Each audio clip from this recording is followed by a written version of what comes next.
남북정이 TV.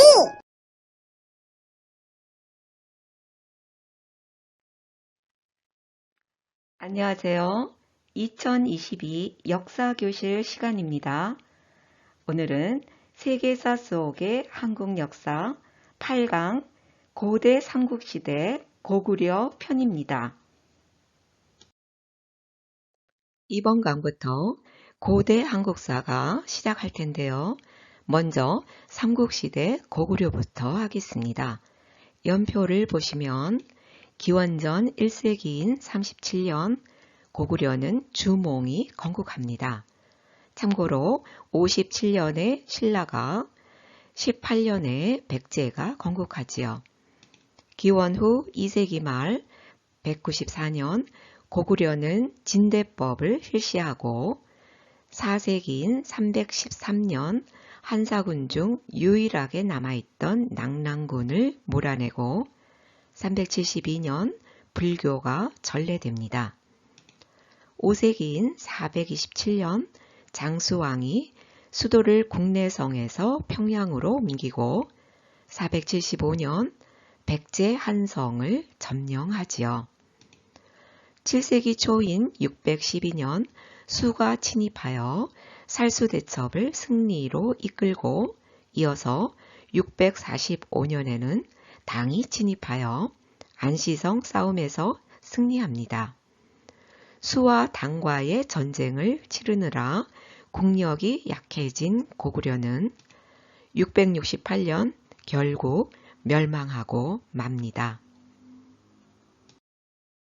우리 한반도는 최초의 나라 고조선이 한무제에게 멸망하고 한반도와 만주 지역에 여러 나라가 등장하는데 부여, 고구려, 옥저, 동예, 그리고 한반도 남부 지역으로 삼한이 그것입니다. 이들 나라 중 부여, 옥저, 동예는 고구려에 흡수되고 마하는 백제로, 진하는 신라로, 변화는 가야로 발전하지요. 이들 초기 철기 국가들은 연맹체제를 이루며 지내오다가 점점 중앙집권체제를 갖춘 고대 국가로 성장하게 됩니다. 그러면 중앙집권화를 이루기 위해서 갖추어야 될 요소들은 무엇이 있을까요? 첫 번째, 부자 세습입니다. 왕위가 아들로 세습되어야 한다는 얘기지요. 두 번째로는 율령이 있어야 합니다. 사회 질서를 유지시킬 수 있는 강력한 법 체계가 이루어져야 하겠죠. 세 번째로는 불교의 수용입니다. 고대의 도시국가나 부족국가는 정복 활동을 통해서 영토를 확장해 가지요. 이 과정에서 정복지의 주민뿐 아니라 많은 전쟁 속에서 고통을 받은 백성들의 민심을 통합하기 위해서는 종교가 필요합니다. 따라서 우리 한반도의 고대 국가는 중국으로부터 불교를 수용하게 되지요. 이 세 가지 요소가 충족되면 드디어 중앙집권화를 이룰 수 있는 바탕이 됩니다. 그럼 우리 한반도 고대 국가의 중앙집권화는 어떠했을까요?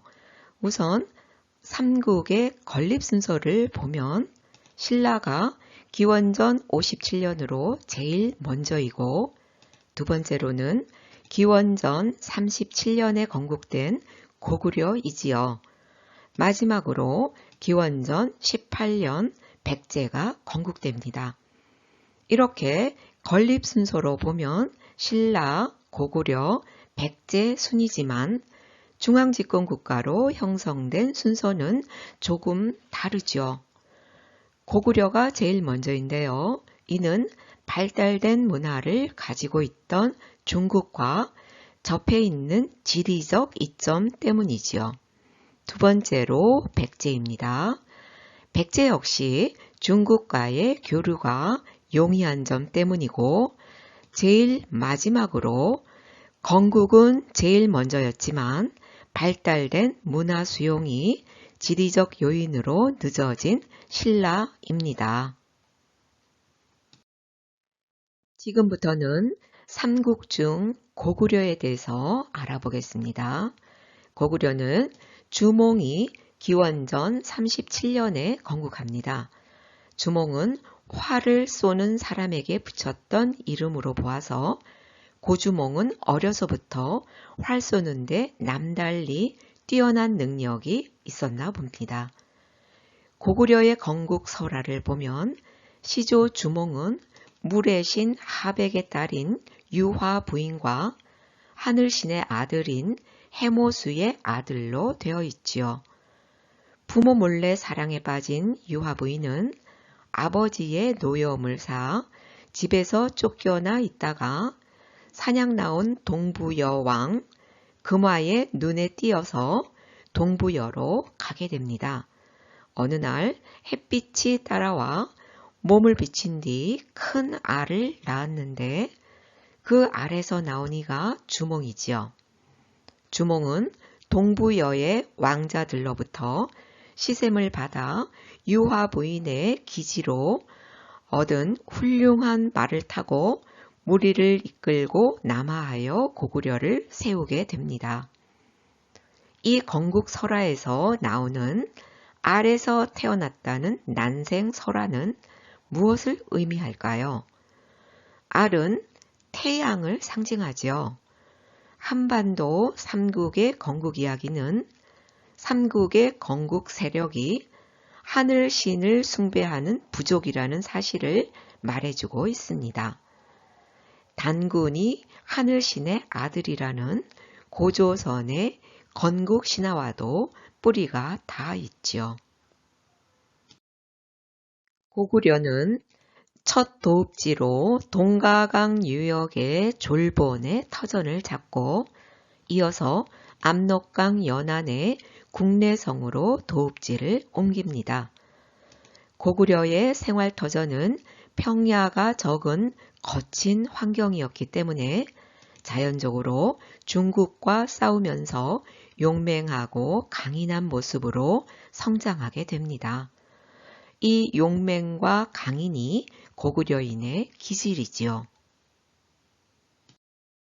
이곳은 주몽이 첫 도읍지로 터를 잡은 동가강 유역의 졸본에 있는 오녀 산성인데요. 2019년도에 고구려 유적지 탐방 갔을 때 제가 직접 찍은 사진입니다.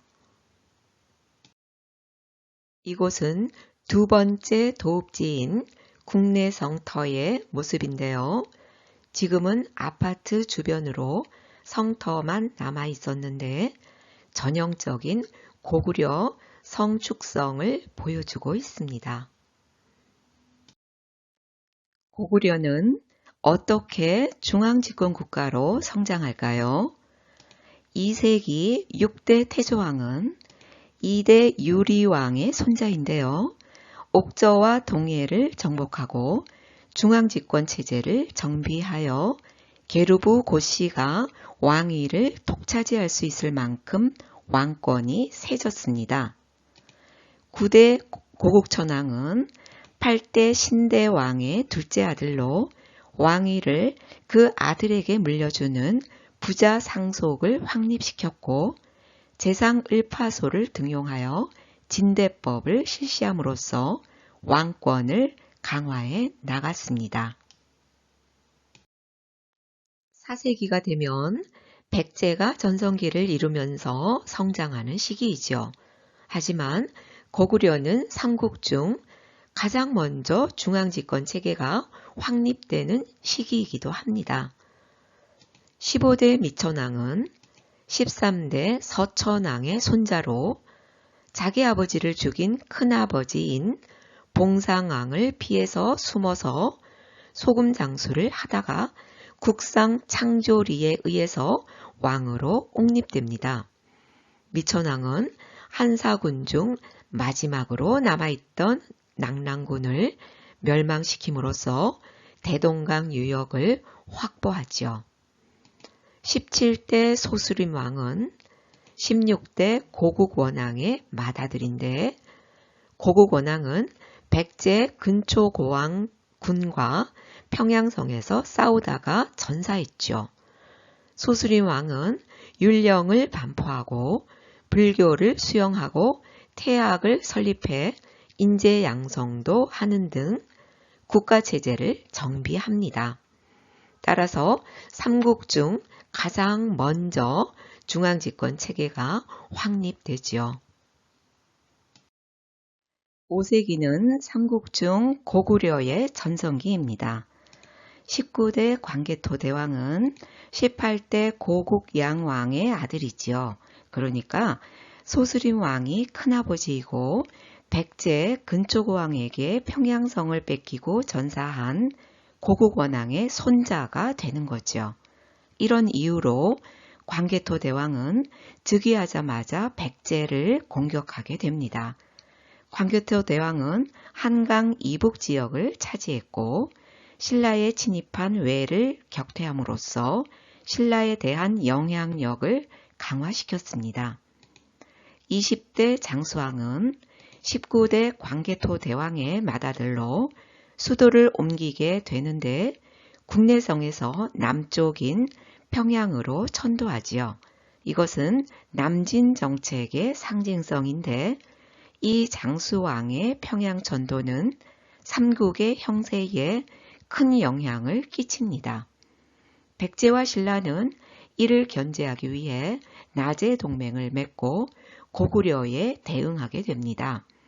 그럼에도 불구하고 장수왕은 남한강 유역까지 점령하고 충주에 고구려비를 세웁니다.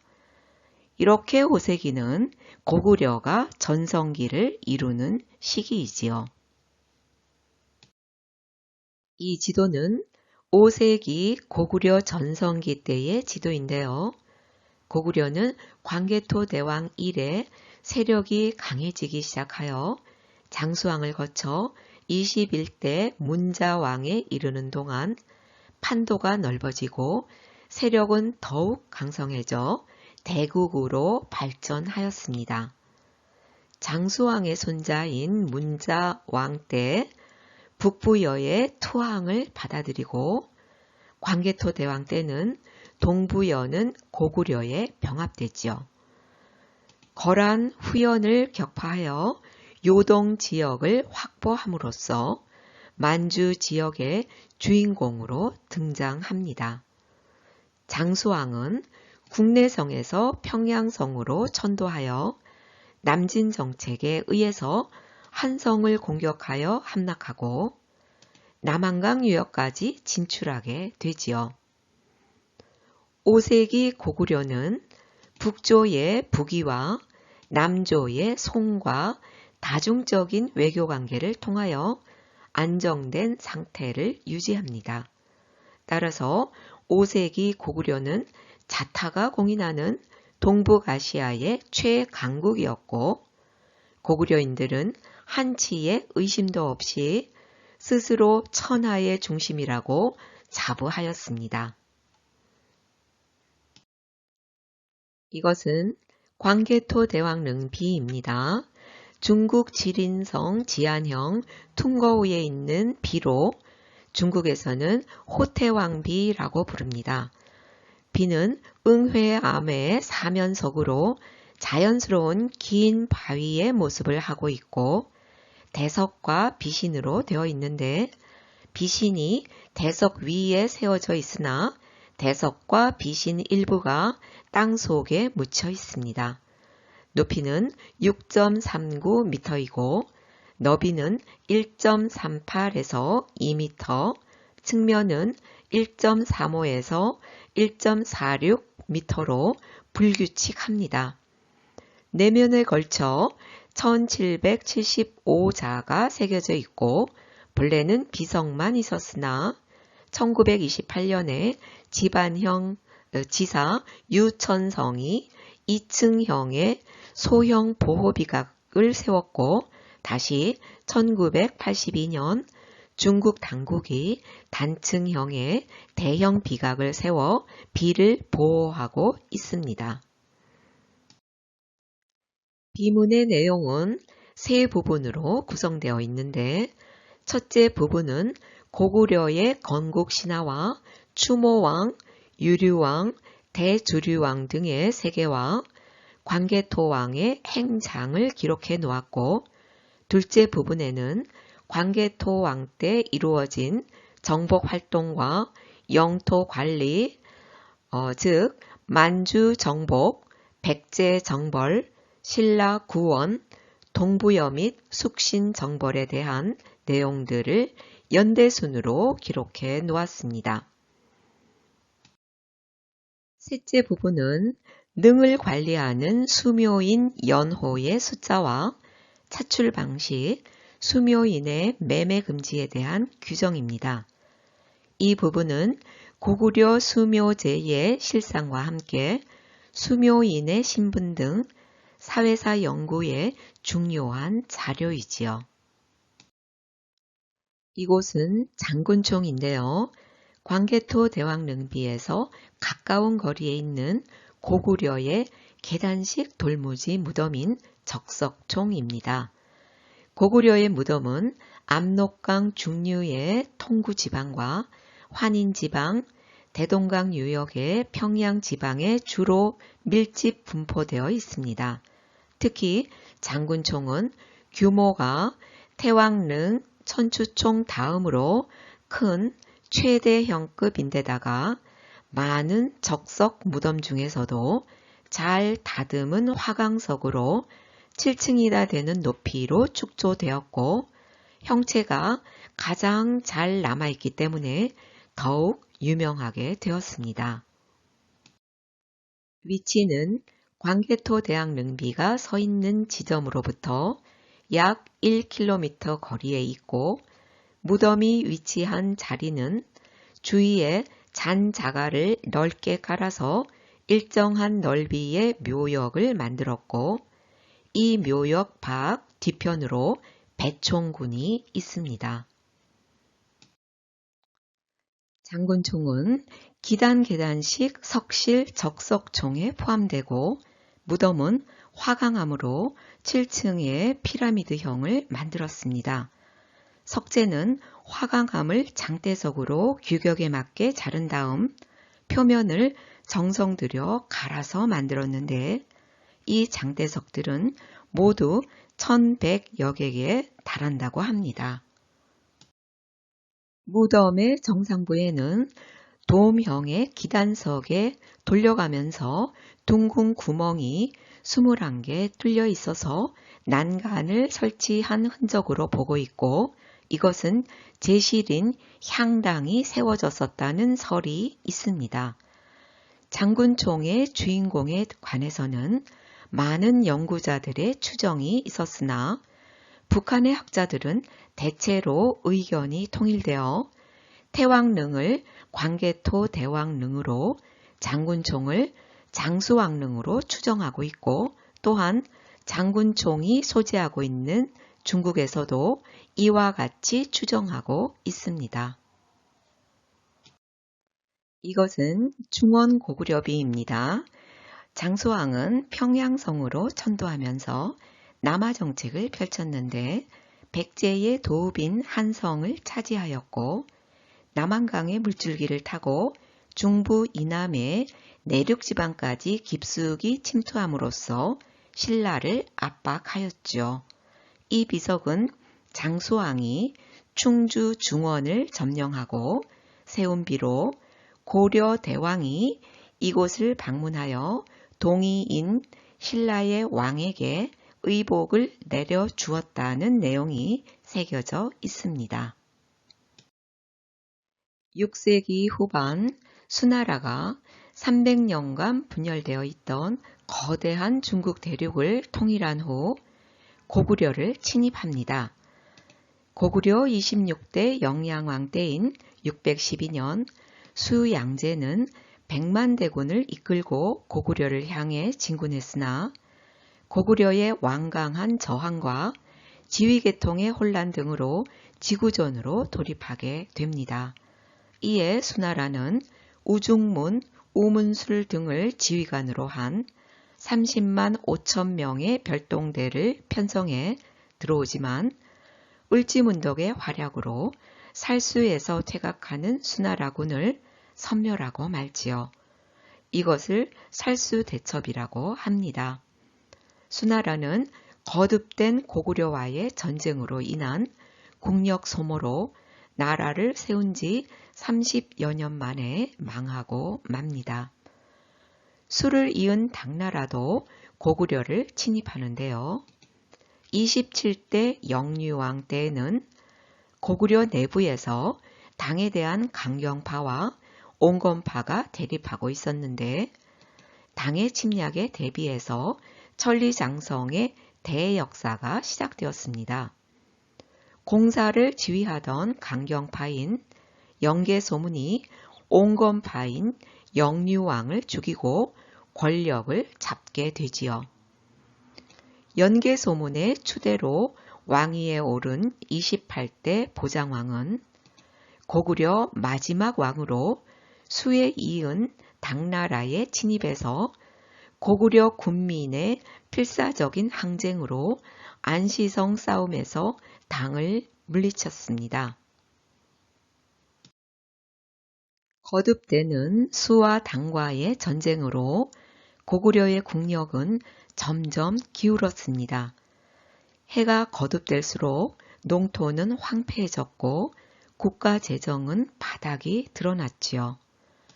연계소문이 갑자기 죽자 후계자 자리를 놓고 벌어진 권력 다툼에서 밀려난 연계소문의 큰아들 남생은 당나라에 투항했고 연계소문의 동생 연정토는 신라에 투항하자 이 기회를 놓치지 않은 나당 연합군의 공격으로 평양성이 함락되고 668년 고구려는 멸망하고 맙니다. 이로써 만주와 한반도를 호령하며 동북아시아의 패권을 주도하던 고구려의 700년 역사는 끝이 나고 맙니다. 오늘 고구려에 대한 강의는 이것으로 마치겠습니다. 다음 시간은 9강 고대 삼국시대 백제 편입니다. 오늘 시청해 주셔서 감사합니다.